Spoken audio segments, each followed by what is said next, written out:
Electronic এবং print মিডিয়াতে আগত সাংবাদিকবৃন্দ, আসসালামু আলাইকুম।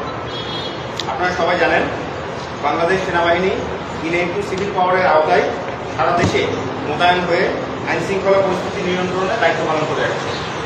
এই ধারাবাহিকতায় বাংলাদেশ সেনাবাহিনী আজ কুষ্টিয়া জেলার অধীন ইবি থানার শীর্ষ সন্ত্রাসী জাহাঙ্গীর কবির লিটন সহ 4 জনকে গ্রেপ্তার করে।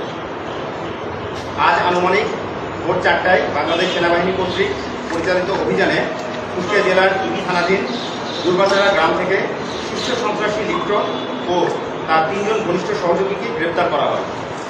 অভিযানকালে সর্বমোট 60টি বিদেশি অস্ত্র, যার মধ্যে 6টি বিদেশি পিস্তল এবং 1টি বিদেশি লং ব্যারেল গান সহ 10টি pistol magazine, 33 round 9mm ammunition, 50 round 7.62 millimetre ammunition, 36 round 12 bore ammunition এবং 21 রাউন্ড খালি কাগজ সহ 10টি দেশীয় ধারালো অস্ত্র, 3টি ক্লিনিং কিট এবং 1টি পিস্তল কভার, এছাড়াও 8টি শিট এবং 6টি বল্লম উদ্ধার করা হয়।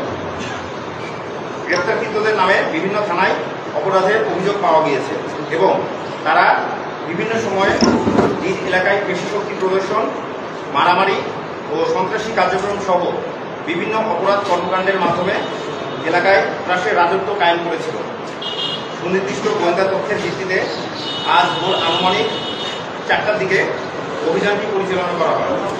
অভিযান দলের দক্ষতায় কোনো প্রকার ক্ষয়ক্ষতি এবং নাশকতা ছাড়াই অপরাধীদের গ্রেপ্তার করতে সমর্থ হয়। আপনারা জানেন, বাংলাদেশ সেনাবাহিনী জননিরাপত্তা নিশ্চিতকরণে এবং আইন শৃঙ্খলা রক্ষায় অঙ্গীকারবদ্ধ। যে কোনো ধরনের অপরাধ কার্যক্রমের জন্য তথ্য নিকটস্থ সেনাবাহিনী এবং আমাদেরকে দিয়ে সহায়তা করবে। সকলকে অসংখ্য ধন্যবাদ।